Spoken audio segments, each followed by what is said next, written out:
নমস্কার বন্ধুরা, কেমন আছেন সবাই? আশা করি খুব ভালো আছে। আমিও খুব ভালো আছি। রুহি রান্নাঘরে আপনাদের সবার স্বাগত। আজ আমি বানাবো নরম তুলতুলে বাটার নান। ঘরোয়া উপকরণ দিয়ে আমি ঝটপট করে বানিয়ে ফেলবো। তার জন্য আমি দিয়ে দিচ্ছি 1.5 কাপ জল আর 1.5 চামচ চিনি দিয়ে জিনিসটাকে ভালো করে গুলিয়ে নিয়ে দিয়ে দেবো হচ্ছে 1.5 চামচ ইস্টের গুঁড়ো দিয়ে ভালো করে নাড়িয়ে নিয়ে এটাকে 15 থেকে 20 মিনিট ফুলতে দেব। এরপর আমি একটা পাত্রে নিয়ে নিচ্ছি হচ্ছে 500 ময়দা, ওর মধ্যে দিয়ে দিচ্ছি হচ্ছে সামান্য পরিমাণে নুন।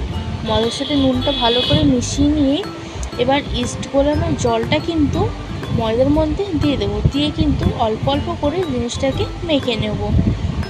এরপর আমি একটা পাত্রে গরম জল করে নিয়েছিলাম, উষ্ণ গরম জল।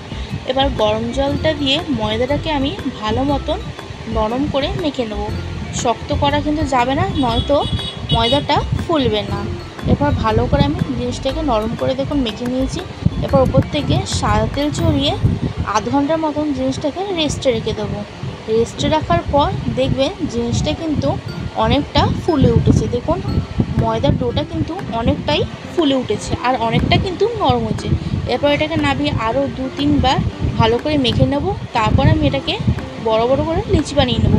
এবার শুকনো ময়দার সাহায্যে আমি কিন্তু এটাকে বেলে নেব। দেখুন আপনারা লম্বাও বেলতে পারেন বা গোলও বেলতে পারেন, আমি কিন্তু গোল বেলেছি। এরপর গ্যাসের ওপর প্যান বসিয়ে প্যানটা হালকা গরম হয়ে আসলে আমরা কিন্তু লেচিটা দিয়ে দেবো, দিয়ে কিন্তু এপিট ওপিট করে ভালো করে সেঁকে নেব। যখন দেখবেন এপিট ওপিট ভালোভাবে সেঁকা হয়ে গেছে, এরপর ওপর থেকে বাটার ব্রাশ করে দেবো। এই এপিট ওপিট দু পিঠই বাটার ব্রাশটা আমরা ভালো মতন করে দেবো। করে দিলেই দেখবেন নানটা কিন্তু অনেকটা ফুলে উঠবে।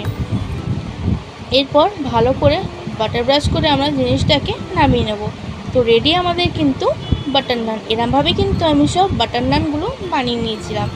এরম বাটার নান ঘরে বানিয়ে দেখবেন দোকানের থেকেও অপূর্ব খেতে হবে, আর অনেকটা সফটও ছিল, আর মুখে দিলেই পুরো গলে যাচ্ছিল। ভিডিওটি তাহলে ভালো লাগলে লাইক, কমেন্ট, শেয়ার অ্যান্ড সাবস্ক্রাইবটা করে দেবেন।